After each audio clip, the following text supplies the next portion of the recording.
وہ ہمارے ایک دانشور ہے، انہوں نے مضمون لکھا، کئی باتیں بڑی پسند آتی ہیں۔ وہ کہتے ہیں کہ میری اہلیہ، ان کو بھی کسی نے نا مس گائیڈ کر دیا تھا، حالانکہ اچھی خاتون ہے، کسی نے مس گائیڈ کر دیا، تو وہ بھی سماجی اور ویلفیئر اور یہ خواتین کو شوق ہوتا نا بننے کا، تو وہ بھی سماج کے اندر اچھا مقام تلاش کرنے کے موڈ میں آ گئی۔ تو کہیں ایک دن جانا تھا تو بڑی بن سنور کے میرے ساتھ وہ گاڑی میں بیٹھ گئی۔ تو میں گاڑی میں، عورتوں کو یہ بھی مسئلہ ہوتا ہے نا کہ ہماری تعریف کرو، تو کئی دفعہ بعد مردوں بیچاروں کو جھوٹ بولنا پڑتا ہے، تو زبردستی کراتی ہے نا جی۔ تو اس میں گنجائش بھی دی ہے شریعت نے گنجائش دی ہے کہ کبھی بیوی کو راضی کرنے کے لیے خلاف واقعہ بات کرنی پڑے تو کر لینی چاہیے، تو وہ کراتی بھی ہیں۔ 3 موقع پر خلاف واقعہ بات کرنے کی اجازت ہے، واقعے کے خلاف بھی آپ بات کر سکتے ہیں۔ جنگ کے موقع پر 2 لوگوں کو صلح کرانے کے لیے اور بیوی کو راضی کرنے کے لیے کر لیں کوئی ایسی بات، بے شک اپنی طبیعت پہ جبر کر کے کر لیں، گنجائش ہے، اجازت ہے۔ تو وہ کہتے ہیں جب وہ گاڑی میں میرے ساتھ بیٹھی بن سور کے، تو وہ تقاضا کرنے لگی کہ میں نے مطلب بڑے اچھے کپڑے پہنے ہیں پر آپ نے توجہ نہیں کرائی۔ وہ سیاںا بندہ تھا، وہ چاہ رہا تھا کہ میری خاتون سمجھ جائیں۔ وہ کہتے ہیں مجھے پتا تھا کہ بیچاری مس گائیڈ ہو گئی ہے، دل کی بڑی اچھی ہے، سیاਣੀ ہے، لیکن اس کو نا کچھ خواتین نے، کچھ لوگوں نے مل کے اس کو ذہن غلط کر دیا ہے کہ سماج میں نکلو، باہر جاؤ، کام کرو، فلاں کرو، اپنی مرضی سے جیو۔ تو میرے ساتھ گاڑی میں بیٹھی کہیں جانے کے لیے، تو مجھ سے کہنے لگی کہ آپ نے میری طرف توجہ ہی نہیں کی، آپ نے کوئی ذکر ہی نہیں کیا کہ میں کیسی لگ رہی ہوں۔ تو وہ کہتے ہیں میں نے اسے کہا کہ اگر تو ناراض نہ ہو تو پھر میں صحیح والی تعریف کر دوں۔ تو اس نے کہا کہ آپ کر دیں۔ تو کہتے ہیں میں نے درد سے اور خلوص سے اپنی بیوی سے کہا، خلوص کے ساتھ میں نے کہا میں تو روز گھر ہوتا ہوں، روز شام کو گھر ہوتا ہوں، اگر تو میرے لیے تیار ہوتی تو میں تیری تعریف کرتا، لیکن آج تو باہر جانے کے لیے تیار ہوئی، تو پھر ان سے تعریف کی امید رکھ جن کے لیے تو نے تیاری کی ہے۔ میرے لیے تیاری کرتی تو میں تو ہر شام تیرے پاس ہوتا ہوں۔ کہتے ہیں میرے لفظوں میں درد تھا تو وہ بھی رو پڑی اور کہنے لگی آپ گاڑی روک دیں، مجھے باہر جا کے کسی کو راضی نہیں کرنا، میں نے اسے راضی کرنا ہے جس کو رب کریم نے میرا شوہر بنایا ہے اور میرے لیے منتخب کیا ہے، میرے ماں باپ کو۔ میں واپس لوٹتی ہوں۔ یہ ایک پہلو ہے سلگتا ہوا، اس کو سمجھا جائے۔ عورت کو ویسے بھی قابو کرنا بڑا آسان ہوتا ہے۔ اعلیٰ حضرت بریلوی رحمۃ اللہ علیہ فرماتے ہیں بیٹیاں نازک شیشیاں ہوتی ہیں، ان کو تو ذرا سی چوٹ لگے تو ٹوٹ جاتی ہیں۔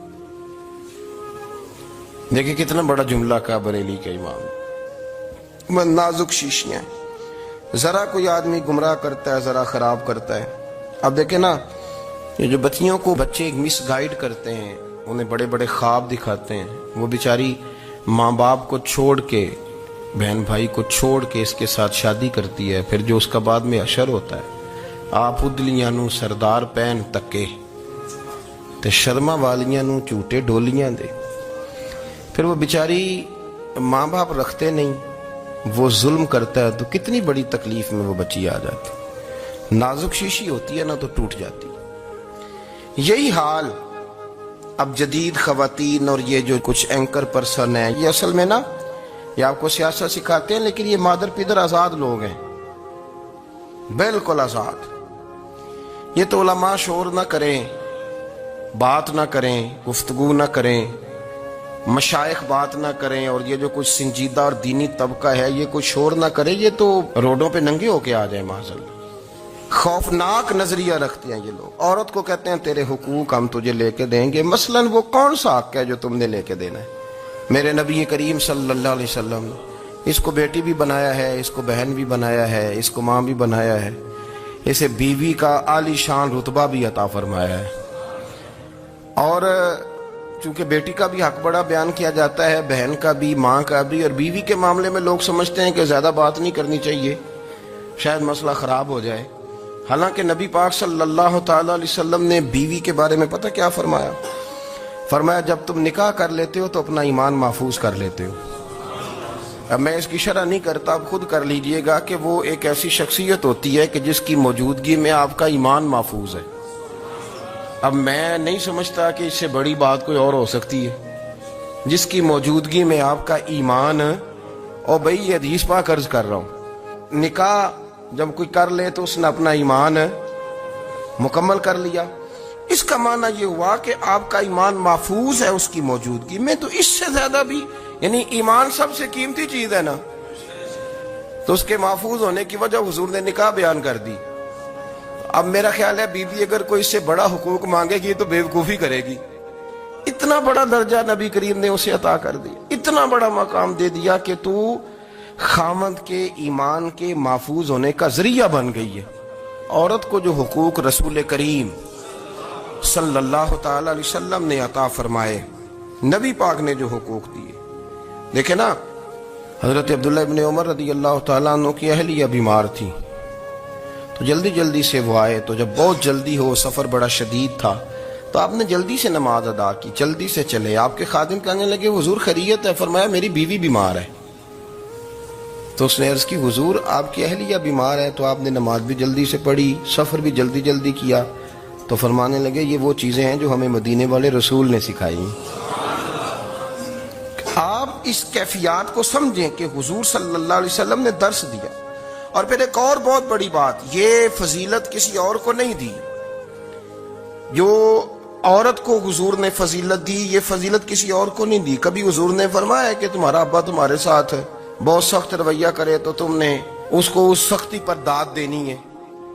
فرمایا چلو اگر وہ زیادتی بھی کرے تو تم نے اس کے ساتھ سلوک اچھا ہی کرنا ہے. لیکن آپ ایک بات کو سمجھے نا کہ بچے کے بارے میں, بیٹے کے بارے میں, بیٹی کے بارے میں فرمایا 10 سال کے ہو کے نماز نہ پڑھے تو سختی کرو, تمہارا ڈنڈا بھی لٹکنا چاہیے. بہت ساری جگہوں پہ بہت سارے لوگوں کے لیے سختی کا حکم دیا, لیکن عورت کے لیے حضور نے جو جملے کہے, اصل میں ہم سمجھتے ہیں کہ یہ ایک بات ہے, مشہور ہو گئی ہے روایت حدیث, تو بس اس کے پس منظر پر اور جملوں کے حسن پر شاید معاذ اللہ غور کرنے کی ضرورت نہیں. ذرا اس لفظ کی تاثیر پر غور کریں. حضور نے فرمایا عورت ٹیڑھی پسلی سے پیدا کی گئی ہے, یہ ٹیڑھی ہے, کو سیدھا کرنے کی کوشش کرو گے تو ٹوٹ جائے گی. تو حضور پھر ہمارے لیے حکم کیا ہے؟ فرمایا جیسی ہے تم اسی کے ساتھ نبھا کرو. آپ سمجھیں کہ اتنا محفوظ حضور نے درجہ دے دیا بی بی کو, اتنا محفوظ کہ فرمایا غلطی بھی ہو تو میرے غلاموں تم اس کے ساتھ نبھا کرو, گزارا کر لو. کو کیا اور حق چاہیے عورت کو, جس کو اس کی غلطیوں سمیت نبی پاک نے قبول کرنے کا حکم دے دیا کہ اس کی کمزوریوں سمیت قبول کر لو. اب اس کو اور کیا, کوئی کمزوریوں سمیت قبول کرتا ہے؟ کبھی آپ دکان پہ بیٹھے ہو تو آپ کہیں بھی اس میں یہ بھی غلطی, میرے مال میں یہ بھی کمزوری ہے, یہ بھی کمزوری ہے, یہ بھی کمزوری ہے, تو کر لے قبول. کرتا ہے کوئی؟ کوئی شخص ایسا ہو جو کسی چیز کی کمزوریاں بیان کر کے کہ اسے قبول کرو؟ پر رسول کریم صلی اللہ تعالی علیہ وسلم نے نا ہمیں سبق دیا, حضور نے ہمیں درس دیا, نبی پاک نے ہمیں پیغام دیا. فرمایا یہ ٹیڑھی ہے, سیدھی کرنے کی کوشش کرو گے تو بیچاری ٹوٹ جائے گی, تو اس کے ساتھ نبھا کر جاؤ. آپ میری بات کو سمجھیے گا. چلیں میں اس پر ایک اور بخاری مسلم کی حدیث پڑھتا ہوں. حضرت سلمان فارسی رضی اللہ تعالیٰ عنہ اور حضرت ابو دردہ کے درمیان بھائی چارہ تھا. مکے سے مدینے جب لوگ آئے تو حضور نے بھائی بھائی بنایا تھا. ان کے درمیان بھائی چارہ تھا, تو ابھی پردے کی آیات نازل نہیں ہوئی تھیں, تو لوگ ایک دوسرے کی طرف جاتے تھے. حضرت سلمان فارسی رضی اللہ تعالیٰ عنہ حضرت ابو دردہ رضی اللہ تعالیٰ عنہ کے گھر میں تشریف لے گئے, تو دیکھا کہ ان کی بیوی بڑی غمگین بیٹھی. تو ہم نے فرمایا بہن کیا ہوا؟ تو کہنے لگی تمہارے بھائی کو دلچسپی کوئی نہیں رہی, ہر روز روزہ رکھ لیتا ہے اور ساری ساری رات نفل پڑھتا ہے. حضرت سلمان فارسی کہنے لگے ٹھیک ہے کر لیتے ہیں بندوبست. نماز دین ہے کہ نہیں؟ دین ہے نا یہ چیزیں.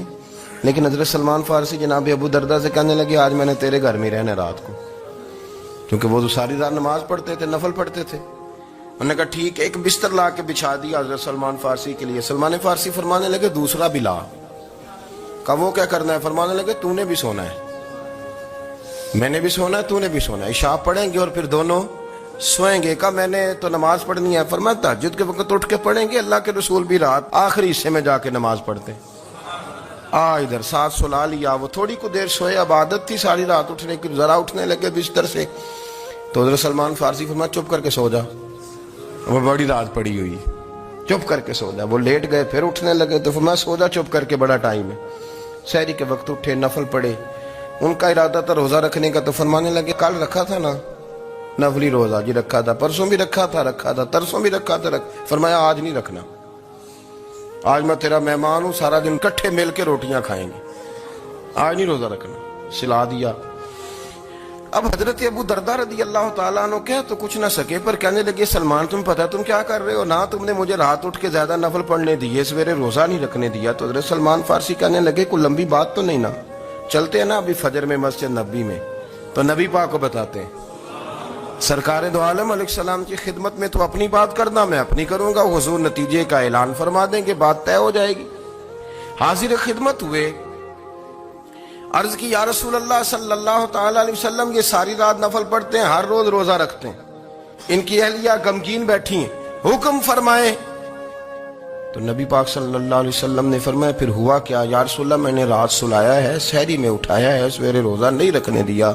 نبی پاک نے فرمایا سلمان فارسی نے ٹھیک کیا، سلمان فارسی نے ٹھیک کیا۔ پھر حضور نے فرمایا، نبی کریم نے فرمایا ابو درداء تیرے اوپر اگر اللہ کا حق ہے، اس کے رسول کا حق ہے، دین کا حق ہے، تو فرمایا تیری آنکھ کا بھی تیرے اوپر حق ہے، تیرے وجود کا بھی تیرے اوپر حق ہے۔ یہ حضور نے فرمایا تیرے بچوں کا بھی تیرے اوپر حق ہے، تیری بیوی کا بھی تیرے اوپر حق۔ اس حق کو بھی سمجھے، حقوق اللہ بھی ہیں، پر تیری آنکھ کا بھی تیرے اوپر کیا مانا کہ تیری آنکھ سونا چاہتی ہے تو اسے سلا بھی، تیرے وجود کا بھی تیرے اوپر حق ہے، تو تیرا وجود آرام کرنا چاہتا ہے تو اسے آرام بھی کرا۔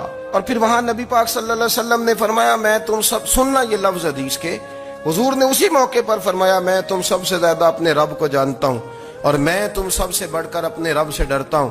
حضور فرمانے لگے میں روزہ بھی رکھتا ہوں، افطار بھی کرتا ہوں، یعنی کبھی رکھتا ہوں اور کبھی نہیں رکھتا۔ فرمایا میں نفل بھی پڑھتا ہوں اور اپنی بیویوں کو وقت بھی دیتا ہوں۔ سرکار مسجد میں بھی آتے تھے، نواسوں کے ساتھ کھیلا بھی کرتے، ان کے ساتھ پیار بھی کرتے۔ تو اتنے بڑے حقوق حضور نے بیان فرمائے عورتوں کے کہ تمہاری بیوی کا بھی تمہارے اوپر۔ لو ایک حدیث بخاری کی اور یہاں بیان کر دیتا ہوں۔ ایک شخص نے آ کے عرض کی یا رسول اللہ صلی اللہ تعالی علیہ وسلم جہاد کے لیے تیاری ہو گئی ہے، صفیں بن رہی ہیں، مجاہدین کی تیاری ہے، تو میرا بھی نام لکھ دیا گیا ہے مجاہدوں کی لسٹ میں، لیکن یا رسول اللہ صلی اللہ تعالی علیہ وسلم میری بیوی نے حج کی تیاری کر لی ہے اور میرے دوستوں نے، صحابہ نے میرا نام مجاہدین کی لسٹ میں لکھ دیا، تو میرے لیے کیا حکم ہے؟ یہ بخاری مسلم ہے۔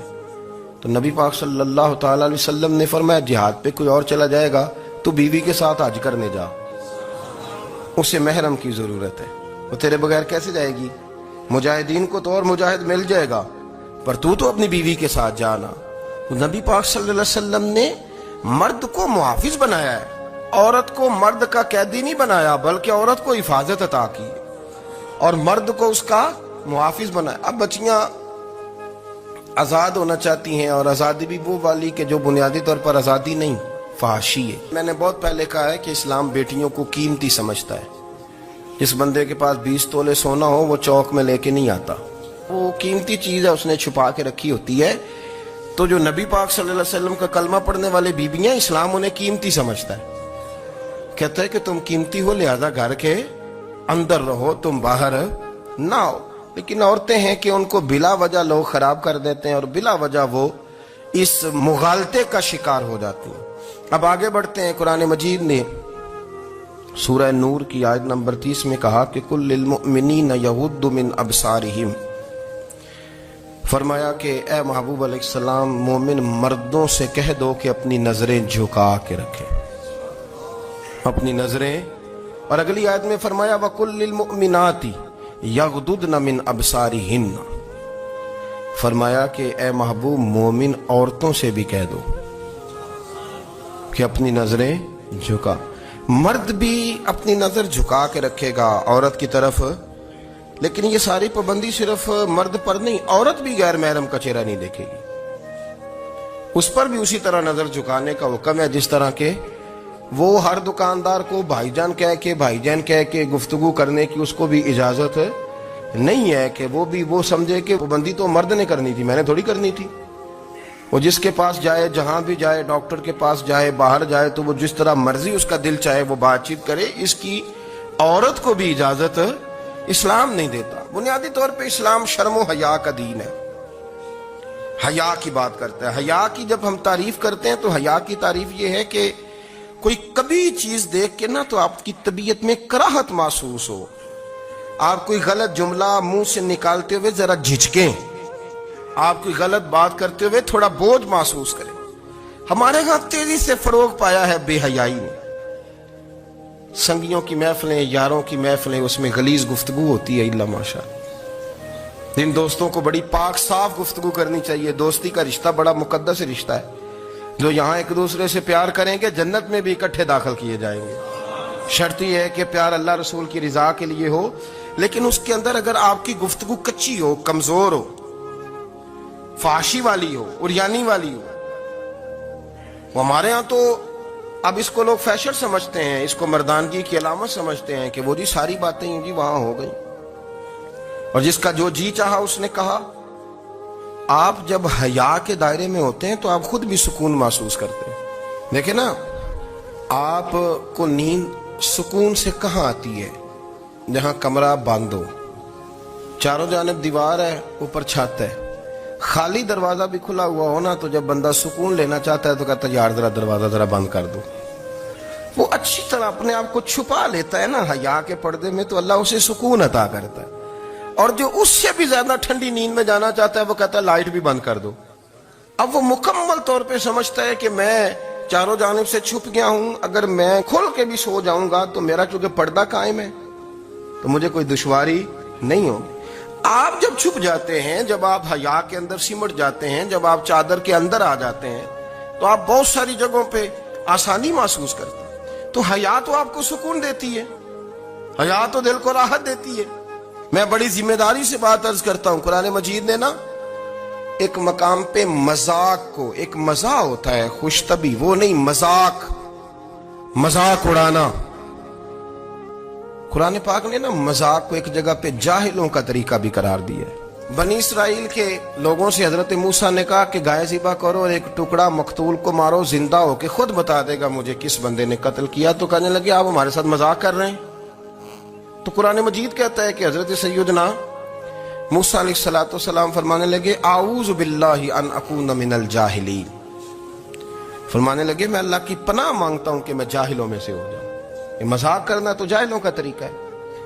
اگر آپ کی زبان سے بے حیائی کا جملہ نکل گیا, اگر آپ کی زبان سے بے حیائی کا جملہ نکل گیا, آپ نے کہہ دیا کہ ہم آزاد لوگ ہیں, جو مرضی کریں گے, جو مرضی کہیں گے, جو ہمارا دل میں آئے گا کریں گے, تو پھر تو لوگ آپ کا وہ حشر کریں گے کہ آپ سے برداشت ہی نہیں ہوگا.